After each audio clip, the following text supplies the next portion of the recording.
My name's Kris Paronto. Call sign was Tonto. A lot of people know me by that now. He's known as the Benghazi hero. I remember I just took a knee and I started shooting back, and I was out in the open, no cover. I feel safe when bullets start flying. Kris Tonto Paronto reveals the code to living on and off the battlefield. He joins us in the studio on today's 700 Club Interactive. Well, good morning and welcome to the show. The Irish rock band U2 recently appeared on Jimmy Kimmel Live for a surprise performance in honor of the Manchester terror victims. They decided to fight hate with a little gospel music. Take a look.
It's one of those moments. Choir members were planted throughout the studio and joined in to sing about Christ's deliverance through the cross. A remarkable moment. And what a wonderful thing to do. Yeah, absolutely. In honor of the Manchester victims, and that is a good thing to do. Inspiring.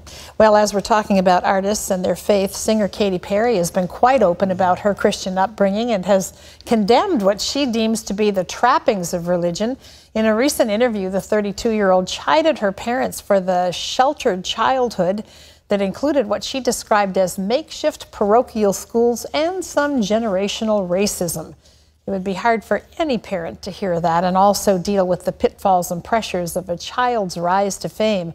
But it's especially difficult when you're in the ministry, as Katy's parents are. Katy's mom, Mary Hudson, recently opened up about the backlash they face due to their daughter's behavior, saying, quote, "I get a lot of negative vibes. People ask us, how could you have a daughter like that?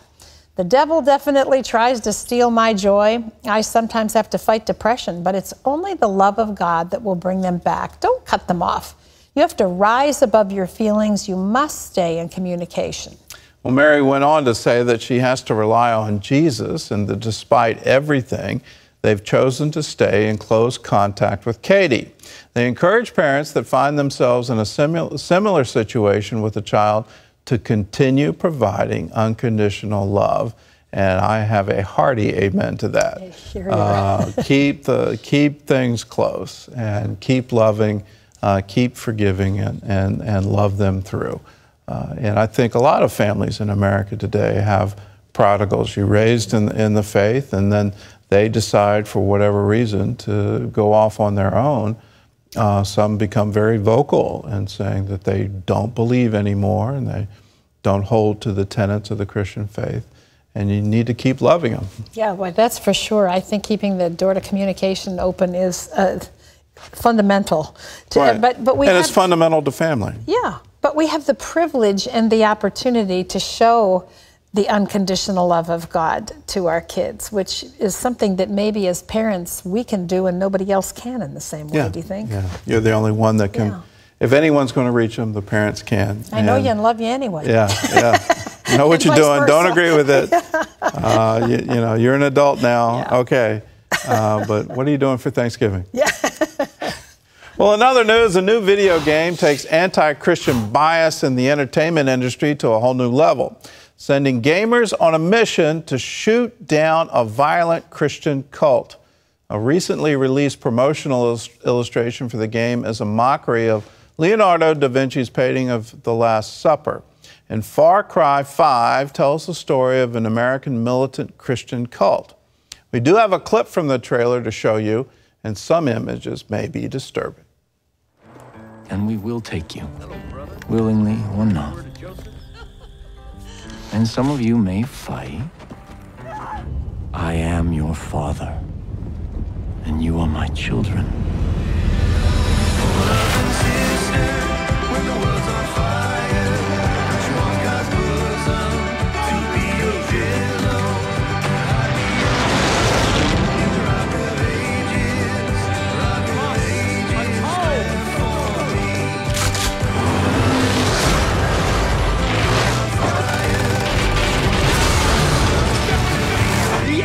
Upon us!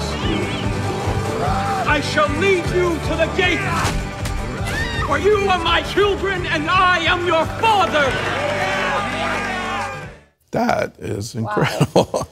Wow. Let me underline cult, and there's nothing Christian in a pastor saying, I am your father. That's just not the basic Christian doctrine. That's not there. Well, there is a petition on change.org created by gamers trying to get Far Cry 5 canceled, and so far it's been signed by over 1,000 people.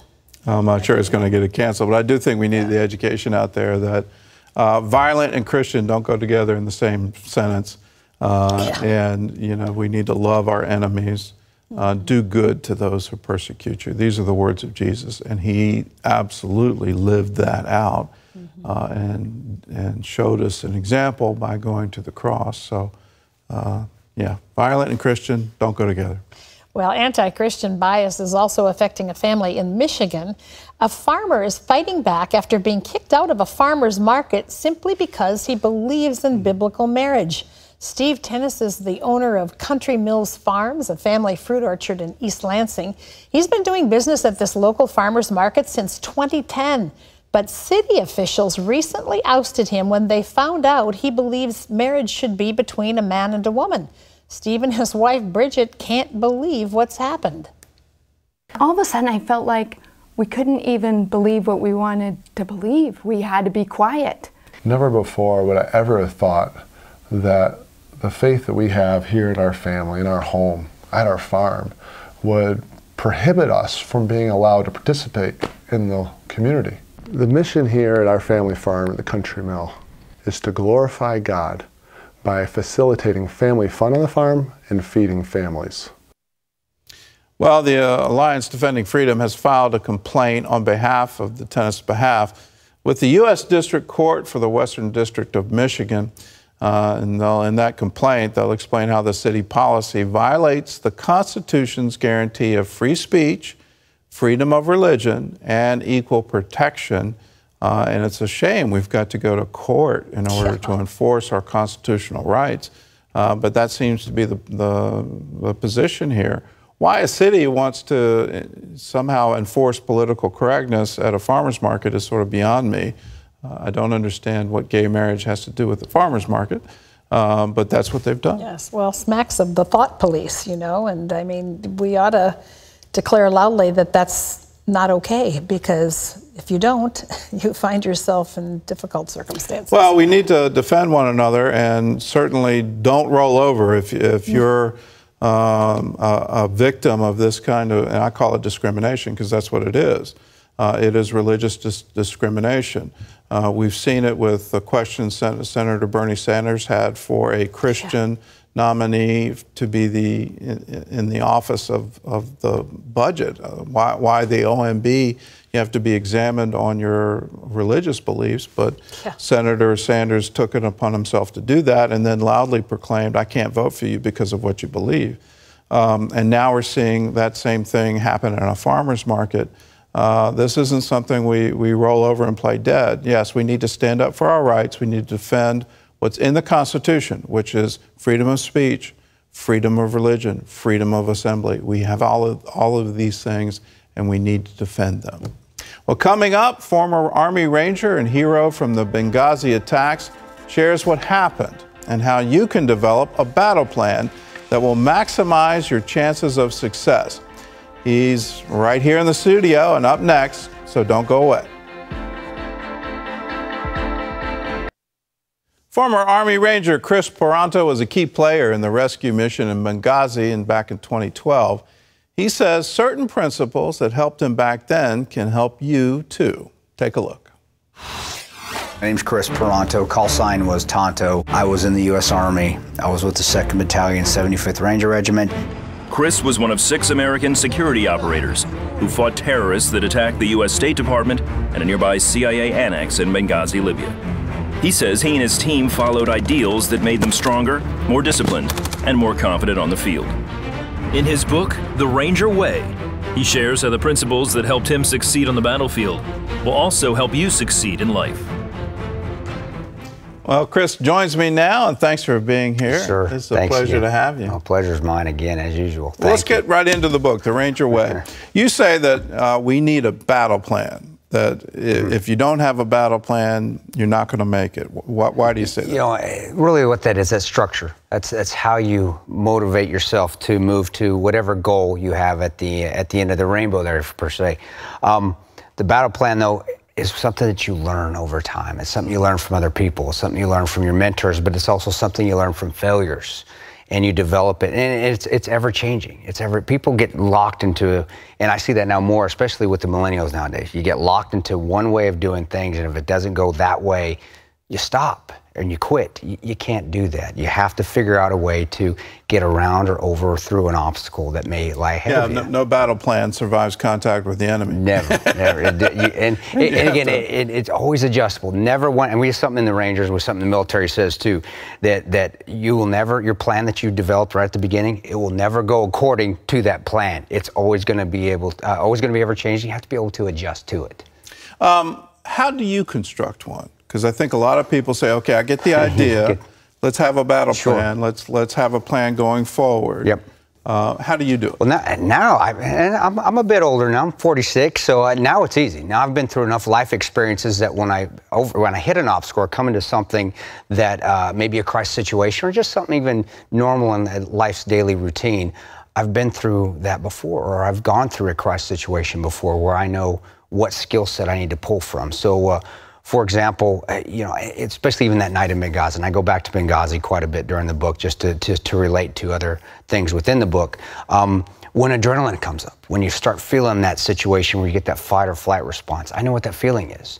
So now I know how to deal with it. I know how to push that energy out to my hands, out to extremity. Exactly, how to get it out to where. Rejoice in it, because it's going to make you better. And the rejoice is a perfect word, because I was having fun that night. Because I was accepted the fact that God had me in that position. So I was able to really take in everything. And we call going into the flow. You're able to get those blinders off. Those blinders come out, and you're able to see everything. Because you are rejoicing in the fact that, oh my gosh, I'm in this situation that nobody really gets to be into. But that can go back to just your normal daily routine too. Just I'm in a situation, I have a flat tire. Okay, I know how to handle this thing. I'm not going to panic. Let's get it done, fix it, let's get to work. It can be as simple as that to as monumental as seeing some mortars hit and kill your friends. And how do you deal with that? How do you deal with the disappointment? Because for you, here you are, and you're putting your life on the line, and then at the end of all of that, you find out that you're out now. Yeah. And you're out specifically because you put your life on the line. You know, you always have to know. I had a good upbringing. I'm not going to say I didn't. I had a strong father and a strong mother that always said, hey, you can always make lemonade out of lemons. Find the positives out of what took place that night. Now, I believe initially I was upset. I was. And you start seeing the story being misconstrued, lied about, so forth, for agendas. Especially I started seeing the dirty side of politics, which you know, I really didn't pay attention much to the first 18 years of me serving. So what I did initially is I tried to find a positive out of it. What do I do? Well, I'm going to go back and be with my buddies. I went back to Yemen. I redeployed because that's where I enjoyed being. I found something that made me happy, and that's what you should always do. Find something that makes you happy to stay positive. And then as my mind cleared and the anger started to subside and I could be more constructive, that's when the team and myself said, hey, you know what? We need to do the right thing. What is the right thing here? And that is telling the truth. And we knew we'd suffer some consequences for it, but in the long run, as long as you're doing the right thing, and I always say this, and I did say this, it's in the movie, I said it, as long as you're doing the right thing, God will take care of you. And He has, and He's put me on that path, the path that I needed to go on. Even though initially I didn't see it, it took a little while for me to figure that out. But have faith, and you eventually get on that path that you need to be on. Can I ask you a political question? Yes, sir. You know, you saw what Yes. is, I guess, the underbelly of politics. Yes, sir. Where things are spun into a different way Yes, sir. in order to advance a political agenda. Do you see that so dominant in our culture today? Is there a way for us to get out of that? It's even worse now. They do spin it to a way that is not truthful. I mean, Benghazi is a perfect example. I mean, it's spun from a video. No, it didn't. And it didn't get out. The truth didn't come out until we actually started stating that. There's been one gentleman there that has been very good to me. That's Mr. Tapper. And I'll put him out because he's helped. But and I don't want. Good everywhere. And you have to try to find. But I have not been happy with the media and how it does spin to political agendas. And it's difficult because. Why do you think they do that?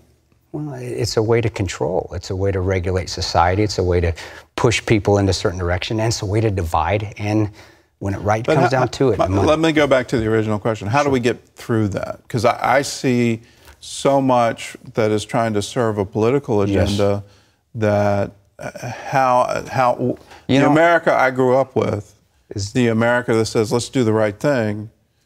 How does that triumph in this? First of all, you have to look in yourself and you have to have some integrity. You have to say, first of all, be truthful. Is this the truth? Is it a half-truth? Well, then it's not the truth. Is it violating integrity? Is it violating what I was raised with, which me personally I was raised in faith? Is it violating any of the commandments that you may have out there? If it is, well, then, it's not the right thing. Shouldn't be telling it. But when it comes right down to it, and I've said it before, turn it off. Don't watch. We have the choice. We don't have to put the news on. You don't have to watch all the news. Get back into society, get back into yourself, become creative thinkers again. We've lost a lot of that creative thinking because we are so spoon-fed with social media. And yeah, I'm with it too. I have to be on social media too. The public figure stuff, believe me, I despise it, but I have to be in it. But sometimes you just have to say, you know what, it's time. Let's turn the TV off. Let's go outside. Let's go enjoy the beach. Let's go run. And I do that immensely, run all the time. And just clarity, get some clarity. And then if you want to, turn it back on, take it with a grain of salt, but then also look at the other parts. If you're gonna watch CNN, you're gonna watch Fox. And the same thing, you're gonna watch Fox and you go watch MSNBC, get all sides so you can make a creative decision. Use a not creative decision, but use your creative thinking skills to make a decision. And it's a well-informed decision. It's not a one-sided decision. And I think if more people would do that, and Charlotte Airport, great example. When you go into Charlotte Airport and you go in the American Airlines Club there, they have Fox on one side and they have CNN on the other. That's great because people can at least see both sides and then they can make a well-informed decision. That's a great answer. Get as many viewpoints as you can. You have to. And I encourage people to go outside the United States. Go get a viewpoint from Brazil. Sir. Go get a viewpoint from Southeast Asia. And you're in Israel, and that's fantastic. In the middle, go to the Middle East. I love being overseas because you get back to the States and you're like, wow, we have a remarkable country here. We are so blessed to be in the greatest nation in the world because you get to see other facets of society. Not that they're bad, it's just that we really do have a melting pot here, and we accept so many different ethnicities and religions, and even though we think we have diversity here, oh, believe me, and you've seen it firsthand too, and you go overseas. We've got diversity here, but there's a big wide world. It is. We can talk a long time, but I've got to promote your book, The Ranger Way. Kris's book is Living the Code on and off the battlefield. It's available wherever books are sold. And last week, we shared Kris's entire story on Benghazi in his 13 hours. If you missed that, all you have to do is go to our Facebook page, 700 Club Interactive on there, and you can watch it yourself. Yes, sir. Thanks for being with us. Thanks for having me again, sir. It's an honor. Okay. It's an honor. All right, Terry, over to you. Well, still to come, an infantry soldier deploys for 6 months, just 3 weeks after his wedding. If I can't get the household set up before I leave, I don't want her sitting on the floor. I want her to be set up, not have any issues to worry about. See how viewers like you help this couple turn their house into a home right after this.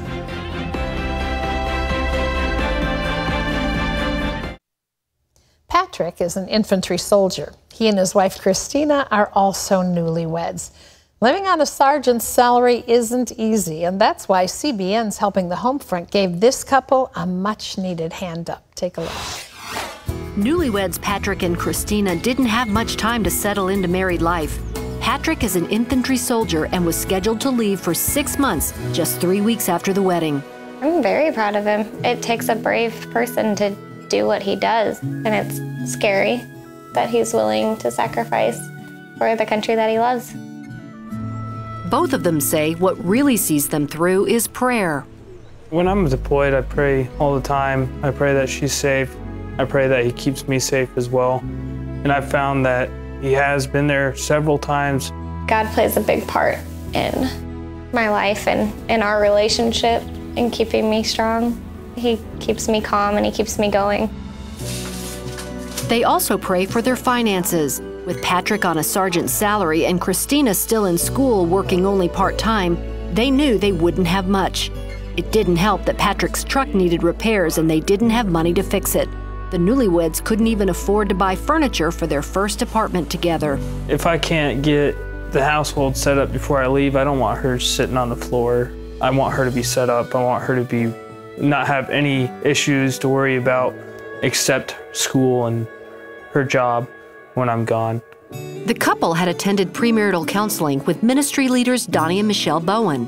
The Bowens knew about their financial stress and contacted CBN's Helping the Homefront. We started planning.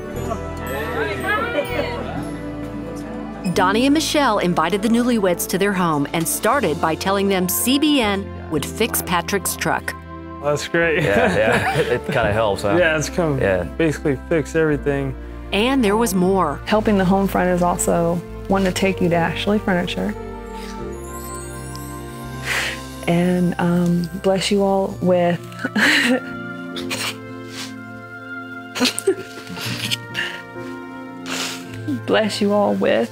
some furniture. So as a newlywed couple going into a deployment, you can maybe put that money into savings. Got yourself a home. Yeah. Gosh. Isn't that awesome? Yeah, that's awesome. That's nice. Yeah. After arranging to fix the truck, they went to Ashley Home Furniture to pick out what they needed. Ashley's was happy to give CBN a big discount. The newlyweds settled into their new home before Patrick left. I'm very much grateful to CBN for doing this for the families that have to go through things like this. It's a wonderful blessing, and I hope that they continue to do it. It is a blessing, you can see that. It's also a great opportunity for you and I to make a difference in the lives of fellow Americans who are serving for our sake, for the sake of our nation. We can be a part of that. Isn't that wonderful? 65 cents a day, $20 a month makes you a 700 Club member. But today, if you'd like to do something for Helping the Homefront, you can designate your gift. Our number's toll free. It's 1-800-700-7000, or you can give by going to 700clubinteractive.com. But do something today to make a difference. You know, our troops serve us so well and so many times sacrificially, and so let's stand with them. Let's make a difference in their lives as well. Gordon? Yeah, and let's recognize the families too. Yes. That's why it's called Helping the Homefront. We need to recognize that the families of our service members are also serving. With all the multiple deployments you see with a parent out of the home, the children are serving, the spouse is serving, we're all serving. So we want to recognize them and let them know that we're here for them. The church is here for them. We love them. We want to encourage them.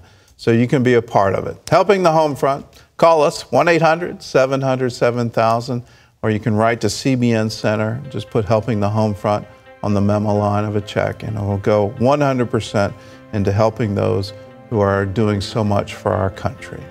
Here's a word for you. It's from Joshua. Have I not commanded you? Be strong and of good courage. Do not be afraid, nor be dismayed, for the Lord your God is with you wherever you go.